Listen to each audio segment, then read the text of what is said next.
What is good, my ninjas? This is your cosmic homegirl, and I'm doing a weekly forecast for all signs, for all of us, to see what the cosmic weather is for the week of December 13th of 2020 until December 20th of 2020.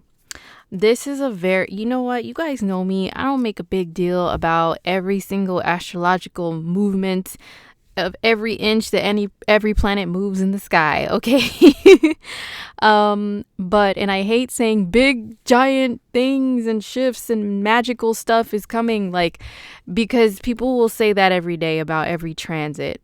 But no, seriously, this week there is full of really big shifts, like life-changing ones. Like, seriously, for real, okay? And we're going to dive into that in a second. But first, I wanted to let you guys know that you can still order horoscopes, the December horoscope for your sign, especially because the stuff I'm going to talk about in this weekly horoscope, you might want to know what it means for you by your sign, like where it lands in your chart based on your sign, okay? Especially because we have an eclipse, we have Jupiter and Saturn changing signs for the first time. Jupiter for the first time in 12 years. Saturn is going to be in Aquarius consistently for the first time in like 28 years or so. Okay.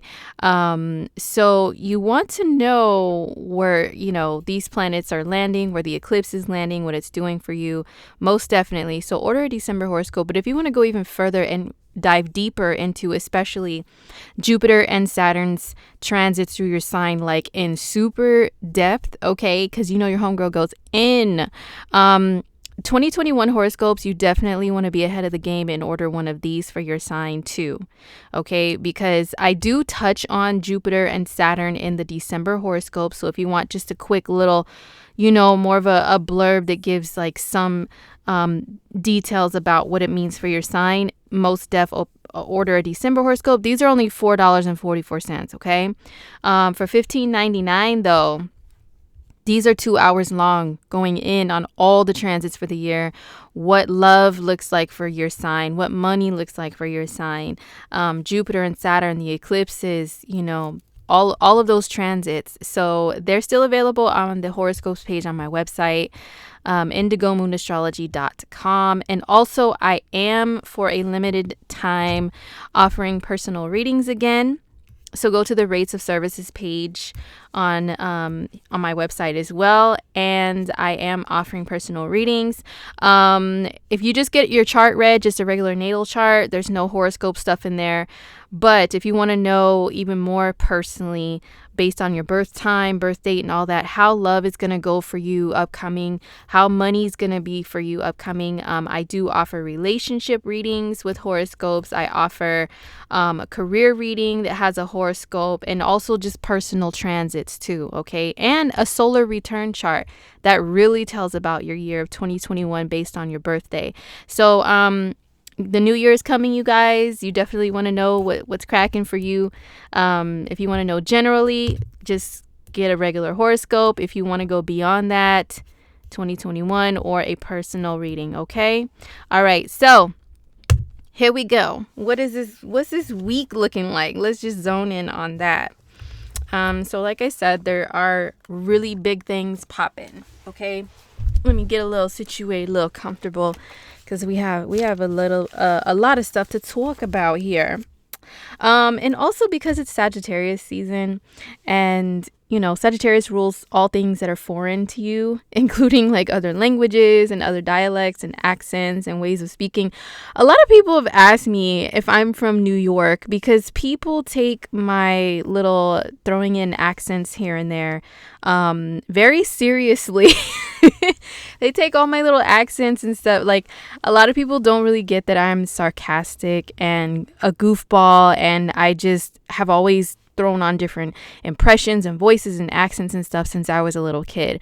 I've always been fascinated. I have the North Node in the 9th house in my chart, so I've always been fascinated by people who speak differently than I do. Not making fun of them, but fascinated and intrigued, and I enjoy hearing other accents. And I can mimic them, and mimicking them is just out of love, like how there's some comedians that are like that, like Russell Peters. If you guys haven't listened to him, he's hilarious. He's so funny. He's one of my favorite comedians. He's got some Sag energy in the mix, some Jupiter energy in the mix, and he is really good at the accents of like other countries, especially. I do accents from other countries as well, but if people take my little New York accent seriously and think that that means you're from there. No, I'm just bullshitting around, you guys, just for fun.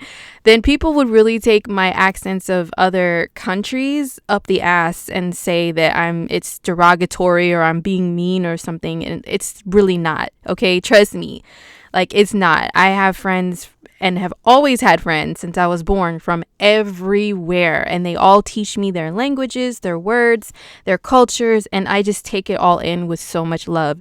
So since Sag rules all that and we have like hella Sag in the air, I just thought I would note that, because if I bust out in a little accent, you guys, I'm just full on American from the West Coast. Okay, we don't even really have an accent that I know of. Nothing that's too, it's just regular old English and some Spanglish and some other weird words mixed in. You know what I'm saying? But anyway, so we have a lot to talk about. Okay, how about that?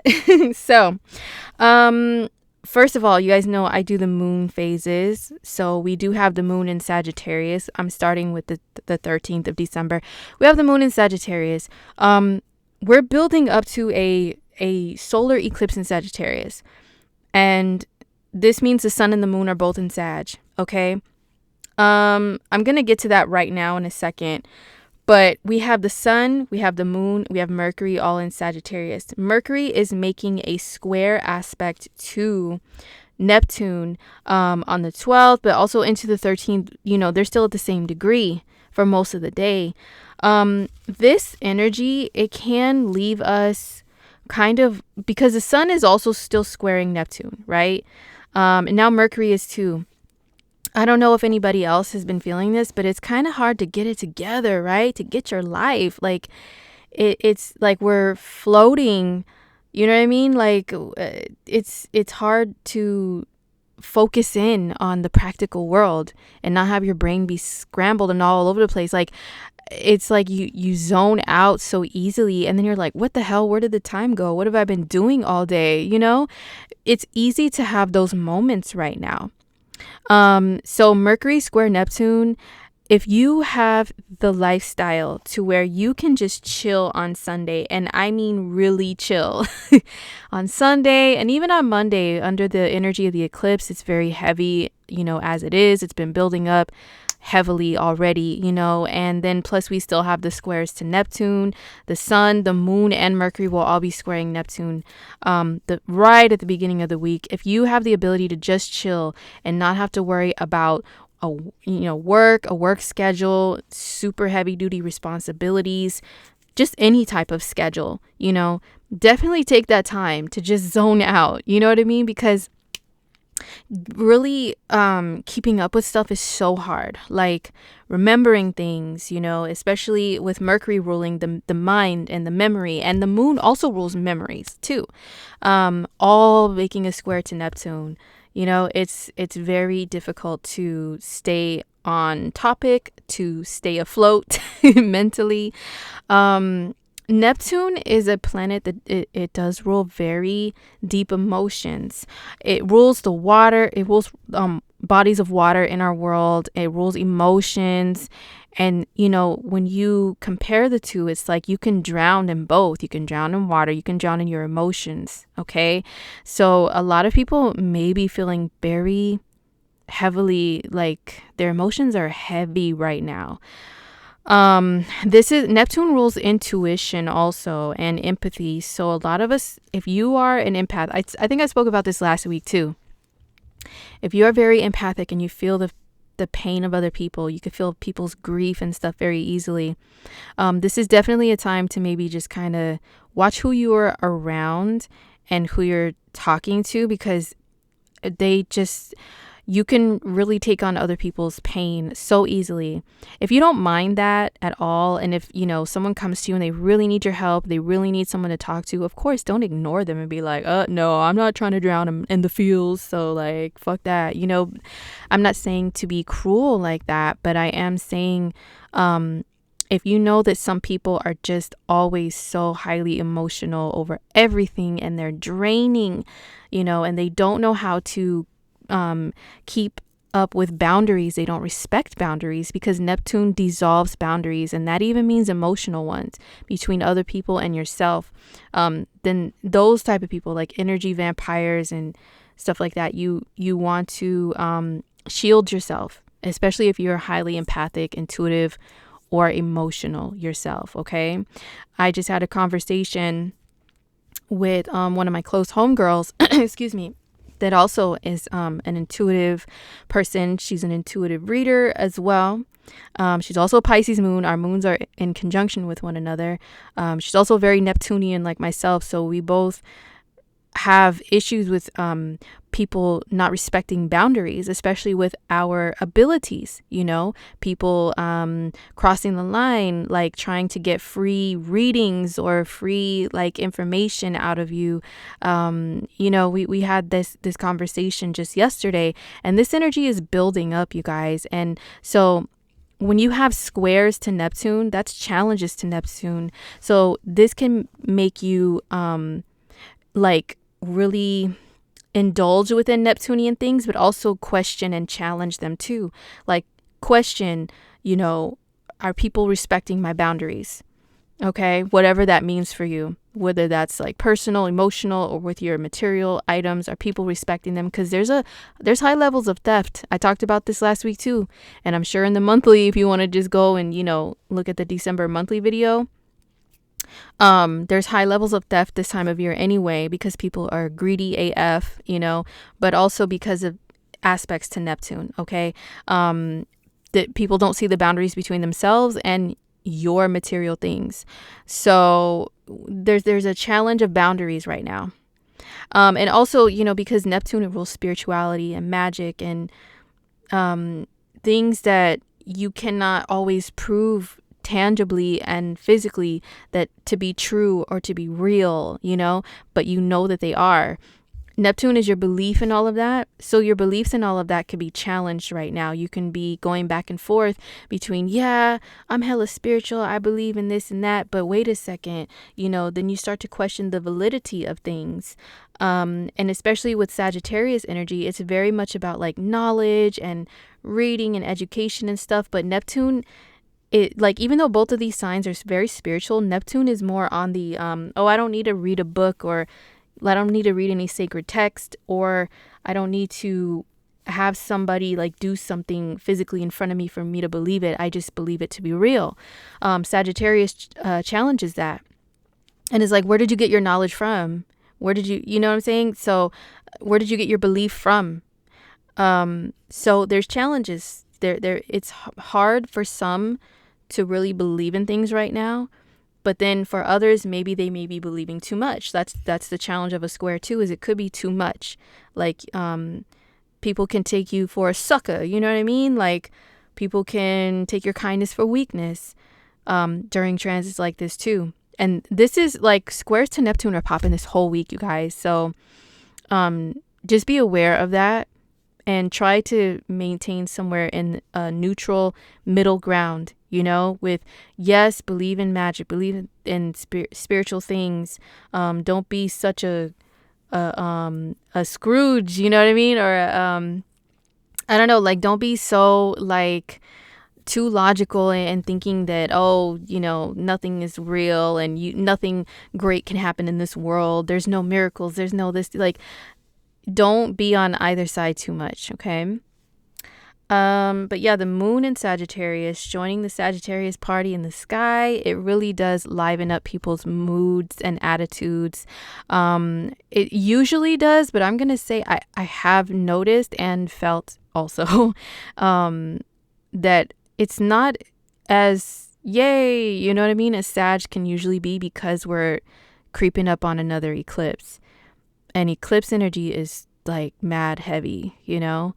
Yeah, so that's all I'm gonna say about that in my Forrest Gump voice. Okay, so moving along to the day of the eclipse. So, and I'm on Pacific time in the US and A. Okay, so it looks like in the morning sometime, the eclipse is going to be here.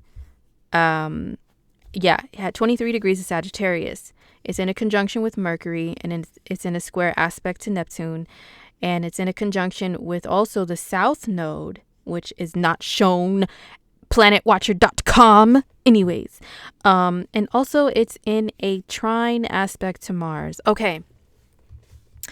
What does all of this mean? What does all of this equate to? Once again, if you want to know what it means for you personally, definitely get a monthly horoscope. Okay, based on your rising sign will be the most accurate. Your sun sign will definitely tell you some important details too. Okay, and so will your moon sign. But if you want to just know generally what this means, okay, well, a new moon in Sagittarius, Sag is about like knowledge and information and, you know, the truth, the raw truth, getting down to it, the blunt, hard, cold, hard truth, okay? And it is about broadening your horizons, opening your mind. It's about believing in what is beyond the day to day, what's beyond what's in front of you. You know what I'm saying? Like it's about believing beyond that. However, it's in a conjunction with Mercury, and Mercury rules communication. So there's something new that's brought to us that has to do with what's true and what's not. You know, especially the challenge to Neptune. Neptune can be deceiving energy. It can hide the truth and, you know, put fog over it so you don't know what's what, you know. And that's how it can be deceptive. Meaning, people can use a lot of trickery with Neptune. It does rule magic, but like, you know, like old school magic tricks where someone really is hiding something in their sleeve. That's where that term probably came from. Like someone's got something up their sleeve, you know, in a mischievous way though. They can create an illusion that makes you believe in something that's not real, you know, just for their own benefit. That's the downside, the dark side of Neptune. So there's a challenge of that with this eclipse. So, you know, and Sagittarius rules our educational systems and traveling, our ways of abilities to travel. It rules anything that's different to you. You know, it has to do with religion and philosophy and politics and all that stuff too. So it could be something that comes to light just in general that has to do with any of those things. And you have to use a lot of discernment in order to determine like what is really, really, really motherfucking real. Okay. So there's also the conjunction with the South Node, and the South Node, is about like what we should let go of or stray away from. It's also a portal to the past karma in this lifetime, but also if you believe in past lives, in past life karma. So some people may be getting some very spiritual downloads with this eclipse. And I don't say that very often. You know what I'm saying? Because it doesn't happen every single day for all of us generally that you get spiritual downloads. No, it depends on some very close conjunctions to very important planets or points. Okay. So, but this one may give you some spiritual downloads. So just listen and pay attention, because although there's a square to Neptune, Neptune is still helping to carry some telepathic, invisible messages to you and to others from you. And then the South Node, like I said, it's a portal to the past. So maybe there's like some things that you've done in this lifetime that haven't been so great, that are coming back to you. And Neptune also rules empathy and forgiveness, you know, so maybe there's some forgiveness that you feel like you need to give to others, or that you need to give to yourself for things you've done, or that others owe to you, you know. Times of being victimized. Neptune rules, you know, being a victim. And then with the South Node here, maybe you are remembering times where you were a victim and it wasn't right. Sagittarius can be an energy that really does stand up for what's right. that's why it rules like beliefs and opinions and philosophy and religion and stuff. Like what's right and wrong, Sag energy is super passionate about that. So there could be some times that you were in the wrong towards others and you feel bad, like, oh man, or vice versa, that others feel about things they've done to you, or you feel like they should feel that way, And then this aspect to Mars, a trine aspect to Mars, especially it's in the same degree as Mercury. This can definitely help to cut through the BS. Pretty much Mars and Aries, Mars cuts through things, pushes through things, puts force, enforces things. This is fiery energy, It is kind of, the fire's doused out a little bit by Neptunian water, but this is very fiery, intense, strong energy. So whatever you feel is right or wrong, you'll be very passionate about. Others will be too.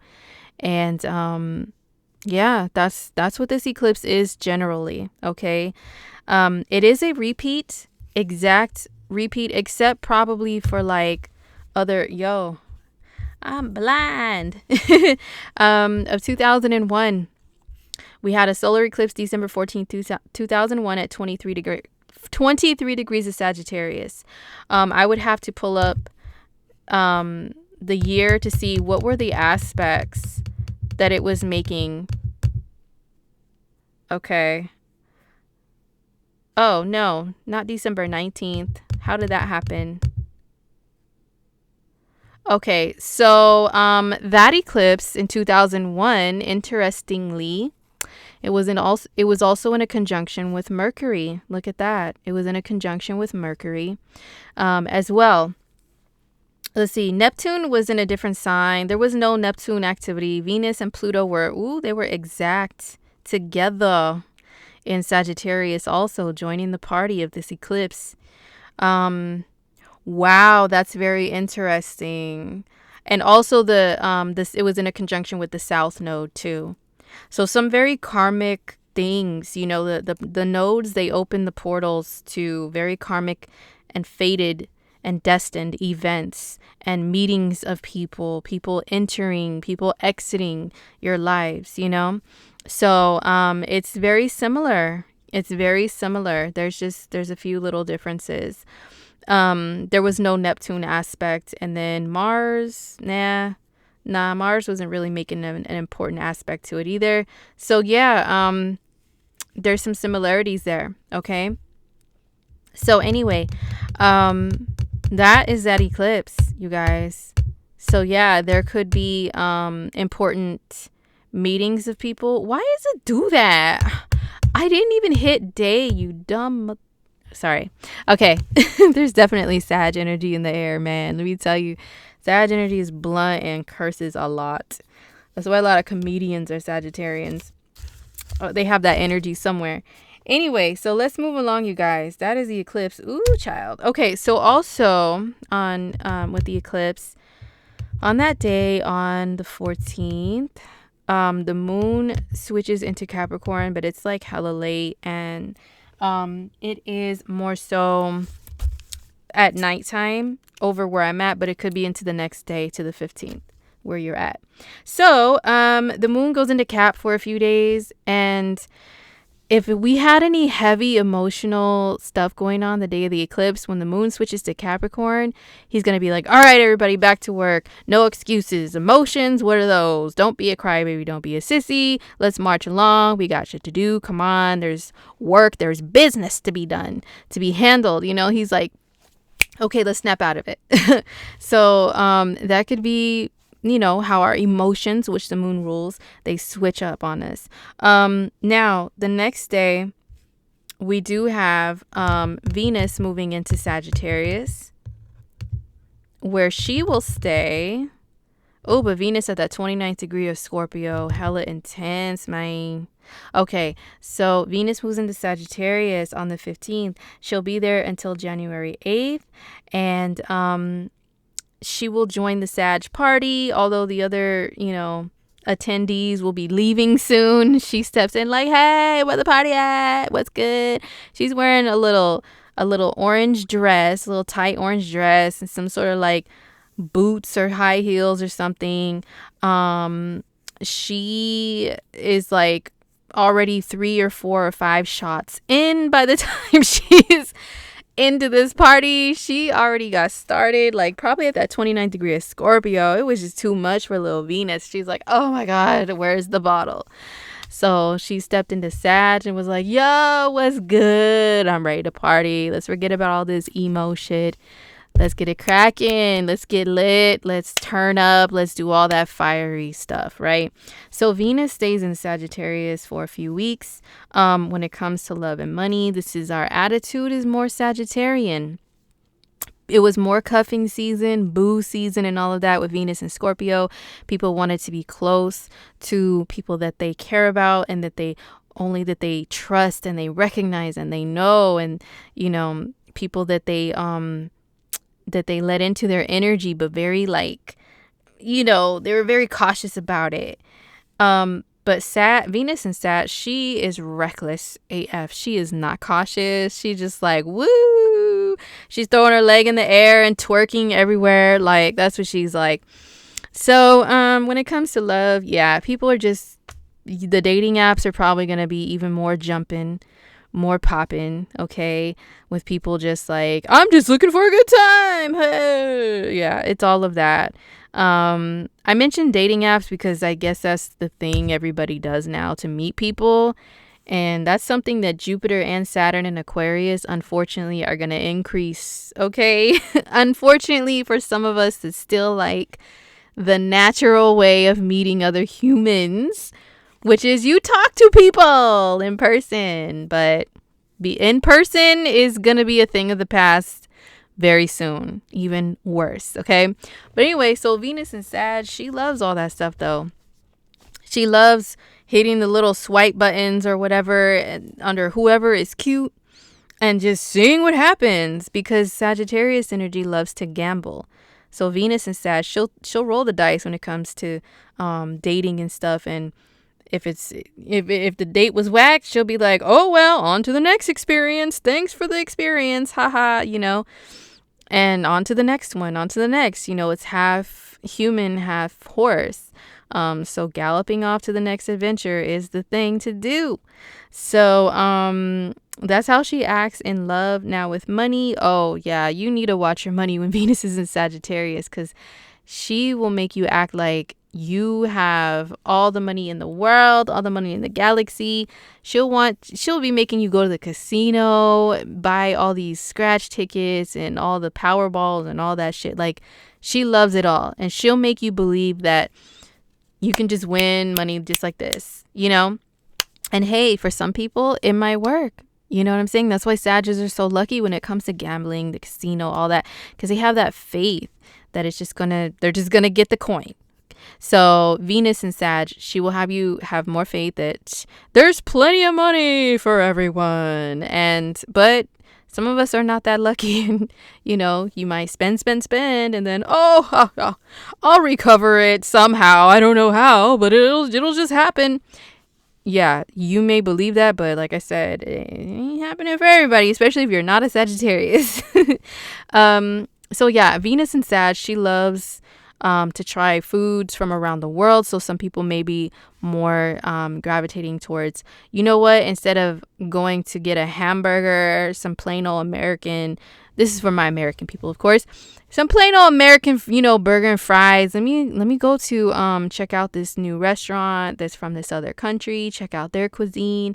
Or I'm in the mood to have like some curry and, like, I don't know, just there's endless amounts of different types of food from other places. But anything that's foreign or different to you, even if you are in another country that loves curry, you may want a hamburger, which is rare, vice versa. So Venus and Sag will have you trying all the things because she's curious. She wants new, fresh, hot, different. Okay. So yeah, she's here till January 8th. Now,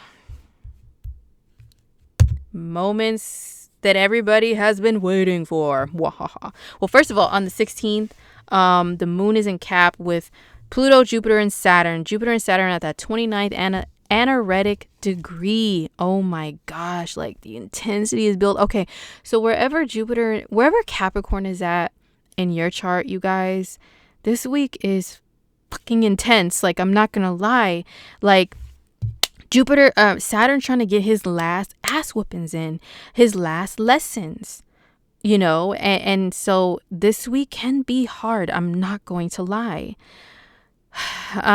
So like if Saturn is in a money house for you, he's probably whooping your ass one last time, presenting you with a big ass bill for something that you forgot about, and like, oh my God, for real. Or some sort of big expense can pop up.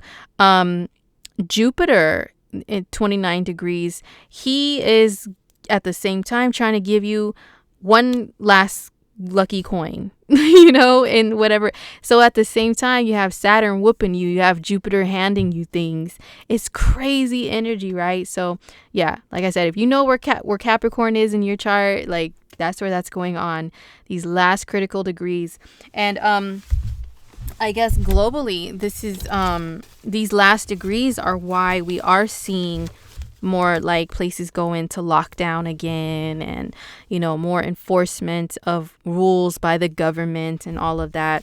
So that's going on. And the moon, like, joining in on the party, this is where our minds are at. Our emotions are directed towards, like, our safety, our security, business, stuff like that. Okay, because on the 17th we have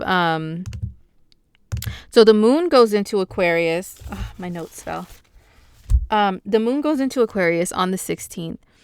Okay, and then Saturn enters Aquarius on the 17th. Like, is it the 17th? Yeah, it's like early in the morning on the 17th. Or it could be like real late at night on the 16th, depending upon where you're at. Okay, but yeah, the moon goes into Aquarius, and then like within a short period of time, the Saturn goes into Aquarius. Saturn's going to be in Aquarius until 2023 now.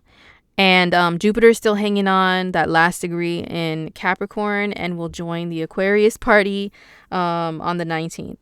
So what does Saturn in Aquarius mean, you guys? I'm going to do a 2021 video, and it's going to go into all the details, even more about that. And in the 2021 horoscopes for each sign, I really go in on it. But so just to touch on it a little bit, Saturn, last time Saturn was in Aquarius was in the early 90s. And just go back in history to back then. To technological advancements mostly, and anything that was going on with social justice. Look at those things and you can see repeated themes that have already happened in 2020 when Saturn first entered Aquarius the first time, which was in March, and left in July. Okay, so between March and July of 2020, what did you see going on? As far as restrictions, laws, human rights and stuff like that. What did you see? And any advancements in technology or major changes in technology. There was a threat. I think it was during that time. I'm going to research, of course, in more detail for the 2021 video. But where the president was threatening to not have TikTok be in the U.S. anymore because of a security threat of another country having like people's info off of their phones. I think that was during the summertime, I think it was during that time, I want to say. Correct me if I'm wrong. I will definitely do my research. You guys know I'm about the details. But, I'm just throwing it out there. Like, restrictions is Saturn. So any type of restrictions regarding like the internet or technology or something could start to be placed. Actually, they will be placed over the next few years. Okay, mark my words. But I think also it's like the social distancing stuff. Technology is going to keep moving in that direction so that businesses, which Saturn also rules, can continue to operate. You see the waves of Aquarius. of the symbol. And no, it doesn't mean Aquarius is a motherfucking water sign. Please, if anybody says that, slap them, okay? Or you think that, slap yourself. Because it's not true. Aquarius is the water bearer, but it doesn't mean that they are a water sign. The water is more like Aquarius waters and nourishes the world by making sure that everybody's good. You know, that's why human rights and activists and all that are ruled by Aquarius. And then making sure everybody gets information, even if it is remotely or digitally or wirelessly. The waves of Aquarius are also the waves of like the internet, satellite, you know, cell phone towers. Any way where we invisibly receive information is Aquarius, okay? So Saturn is business. Saturn is also restrictions. So just do the math with what we can expect over the next few years. And I will, like I said, dive more into that in a 2021 video. But we have the moon and Saturn in Aquarius. So, you know, it's time for us to think about aliens and science, and you might see some changes with the flip of a switch, the 16th and the 17th, that have to do with social distancing too, as soon as Saturn creeps back in. Excuse me. And then we have wait, what day? Oh, the 19th. Okay, my bad. On the 19th, that is when Jupiter goes into Aquarius. The moon will be in Pisces. Moon will be in Pisces. Was it the 18th? The 18th or the 19th? The moon will be in Pisces until like the 21st. So moon in Pisces days, you know, floaty, Neptune-y, more in tune with music and movies and escapism and our imaginations and all of that. Okay. And we are space cadets, and it's hard to pay attention, and we may be extra tired, extra sleepy, you know, daydreaming a lot and all of that. Okay. And sensitive, and want to play with little animals. Okay. All right. So Jupiter in Aquarius. Jupiter will be here for a year. And the last time Jupiter was... When was the last time Jupiter was in Aquarius? I'll talk about it in the 2021 video. I promise I'll have all the details, all the tea for that. But just know that every 12 years is Jupiter's cycle. Okay. So 12 years ago, from 2020 or 2021, it's probably like 2008 or 9, right? I don't know. It's still early where I'm at. Okay. So anyway, yeah, like 2008 or 9 or something like that. It's probably the last time Jupiter was in Aquarius. So, you know, this is a repeated cycle from like 12 years before that, and, you know, until the beginning of time. But yeah, Jupiter, it brings an abundance of things. It puts things in like on like a projector screen for everybody to see.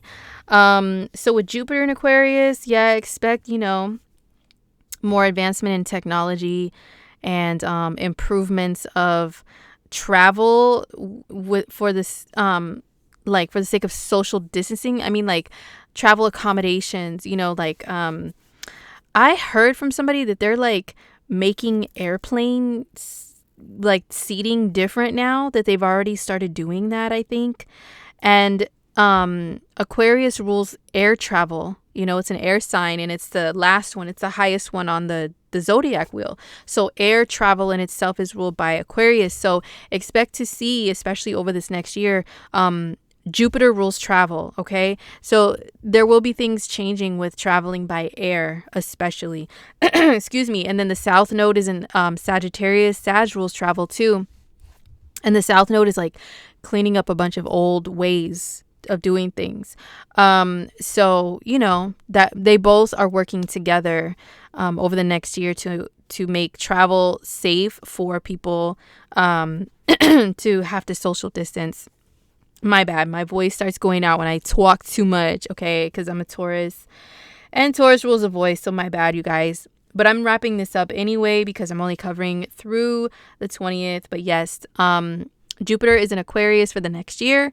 He will dip into Pisces for just a little bit. It's from like May through July, I think. he'll dip into Pisces, and then he'll go back into Aquarius and finish up in that sign. So yeah, just stay tuned for the 2021 video, you guys, and I'll go deeper into that. Okay, so we have finally Mercury moving into Capricorn on the 20th, and Mercury will stay in Capricorn also until the 8th of January. Okay, so Mercury in Cap, where is he at? Now, Mercury in Capricorn, he's more about, he wants to talk about history. He wants to talk about forefathers and the tried and true. He likes to talk about the past, just like his opposite sign, Cancer. Cancer likes to talk about memories of family and childhood for the sake of like emotional crap. And Mercury in Capricorn, he just likes to reflect on history and the past and where our forefathers have been for the sake of like success and pushing forward, you know, like looking back to see how it's always been done in order to move forward the right way. Like, that's Mercury in Cap. Mercury in Cap loves teachable moments. You know, you guys know I always tease Capricorns about them and their fucking teachable moments. Like, everything's a teachable moment, meaning you ask them one question that's very simple, it requires a very simple short answer.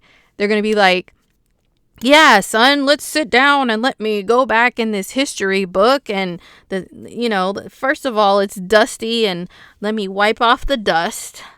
And let me look for the chapter that has what I wanted to teach you about. Okay, I found the chapter. Let me skim and read all this stuff and find the quote that I wanted to show you to teach you. And you're like, oh my mother. Like, why are you making me do this right now? So, for people who are more quick moving, their minds move quicker. You're more mercurial. Maybe you're a Gemini. Maybe you're Mercury in a fire sign or something. Like, it'll be hard for you to have the patience for Mercury in Capricorn because it moves slow, you know? It makes your mind move slower and have to break things down in detail, in all this detail. And like, yeah, more mercurial or air or fire types they don't have the patience for it at all. It's like, hurry up, old man.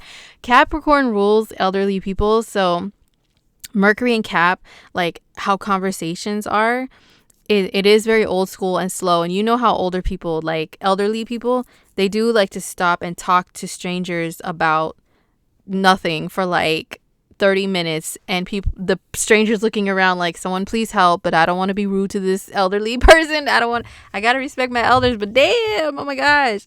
So or you know how older people will drive like mad hella slow, and if you are especially fire dominant or Mars dominant, you're like, move out of my motherfucking way, man. Like, they're in front of you and they're just like do in their Cadillac or their Buick. And you're like, oh my God, I have somewhere to be. Like, why are you so slow? So yeah, it'll be hard for people to have patience for Mercury in old ass Capricorn. But the good thing about it is, yeah, it does make us go back. And you know, Capricorn, like, and I know not everybody celebrates Christmas, and yes, I know the history behind it and all this stuff. Like, I don't need to be, please don't, okay? But just this time of year, how people do gather for certain holidays. There's the celebratory energy of Sagittarius, which loves to turn up, party, celebrate, be grateful, be thankful, and all that, right? Eat, drink, and be merry. But then there's also the Capricorn energy in the mix of this year, which is about tradition and respecting tradition, respecting family and family values are Capricorn, okay? Family, like the emotional attachment to it, is the opposite sign of Cancer. But family values, though, and respecting them and carrying them on and legacy and all of that is Capricorn. So that's why people gather around with their families. They tell these stories, you know, about their elders and their ancestry and all that. So that is a really dope part about Mercury and Capricorn. So people may find themselves, even if you're not gathering with family or elders, you know, maybe you're looking through history of wherever you're from or even elsewhere, you know, because there's still a little bit of Sag in the air that makes you curious about other cultures or countries. So maybe you're researching and diving into historical events or just anything that's like before this time and before your time. You're intrigued and fascinated by it and want to dive in. Mercury and Cap can have people being a lot more cynical, though, a lot more just like a grumpy old man. Have any of you heard of this old movie? It's not that old, at least not to me. It's from the 90s, but to some of you guys that's ancient. But called Grumpy Old Men. You know, my sister is a Capricorn. She's a Capricorn sun, and she Grumpy Old Men was one of her favorite movies when she was a little tiny kid. Like, she loved I'm like, how does a little kid, like really little, love grumpy old men? This is literally a movie about old people. Like, what? And one of her favorite movie characters is on the original Look Who's Talking movie. Now I'm getting real ancient on some of you guys, I know. Where the grandpa was there. The grandpa was in the nursing home, and he was like, "Get the hell out of here, I'm busy." I love the grandpa on Look Who's Talking. Oh my gosh. But anyway, yeah, my sister, like, she's a Cap, and she loved that character. So Capricorn rules elderly, older energy, you know, and respecting it, maybe laughing at you a little bit with them or whatever. But a lot of people may want to talk, because Mercury rules talking. A lot of people may want to talk to a lot of their elder relatives, or, you know, elders that you respect at this time, and get advice from them and hear their stories. Mercury and Cap does turn people into, yeah, like I said, like more grumpy, cynical, way too like hard-headed. And this is some real non-believing in magic ass motherfuckers is Capricorns. Like, and before any Capricorns say, well, I'm a Capricorn and I believe in astrology and I'm spiritual. Were you born when Neptune was in Capricorn, like early to mid 80s to like the 90s? Okay, you're a different breed of Capricorn if so. All right, so I don't want to hear it. The energy of Capricorn in itself does not believe in anything that is not physical, tangible, produced with some real cold hard facts and truth. It's just, they're the ultimate earth sign, like the oldest earth sign on the wheel, you know, so they don't take any bullshit. So like they really don't believe in like spiritual, magical anything, you know. But this is an energy that's very hardworking. So your mind, which is, you know, Mercury rules, may be more set towards hard work. And what's your 5-year plan? You guys know I always say that with Capricorn, because that's like one of their famous quotes. What's your 5-year plan, 10-year plan? So time to go over your goals and plans for the new year. That's also why we do that during, you know, when it's going to be the new calendar, Gregorian calendar year, is there's a lot of Capricorn in the air. So that's why people make their New Year's resolutions. I'm going to do better at this next year and do better at that, because Cap is all about doing better, doing your absolute, look at where it is. It's at the top of the zodiac. So how can you be on top of your game, you know, in your personal life? Excuse me. Cap energy knows you have to set goals in order to make it from here all the way up here, all the way to the top of the zodiac mountain. Like, you gotta have a plan, boy. You can't just say, oh, I'm just gonna do it, and hop in like a dumbass with no type of strategy, you know. So Mercury and Cap helps our minds to go towards that. So yeah, and you know, Moon is in Pisces on the 20th with Neptune. So once again, you know, we may be a little more sensitive, more spiritual, listening to music more, wanting to just chill and watch movies, wanting to sleep a lot more, and so on. More creative, more in tune with art in general. Okay. So anyways, you guys, that's this big week in astrology, the astrological weather. Thank you guys for listening. Don't forget to purchase a horoscope for yourself if you want to know what all this means for you personally, and also a personal reading. Don't forget to order those while they last. I'm only accepting orders for readings, for personal readings, for a short time. You know, I still have room for clients right now, and if I do owe you a reading, I am still getting in contact with people, going through my emails and stuff. But yes, you can still order a personal reading at this time. I do recommend, I don't have any 2021 personals, but a solar return reading, yes ma'am, yes sir. Definitely get you guys one of those.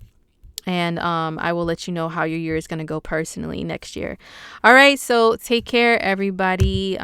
Stay healthy out there, and I'll talk to ya. in the next video. All right, peace. How we get down.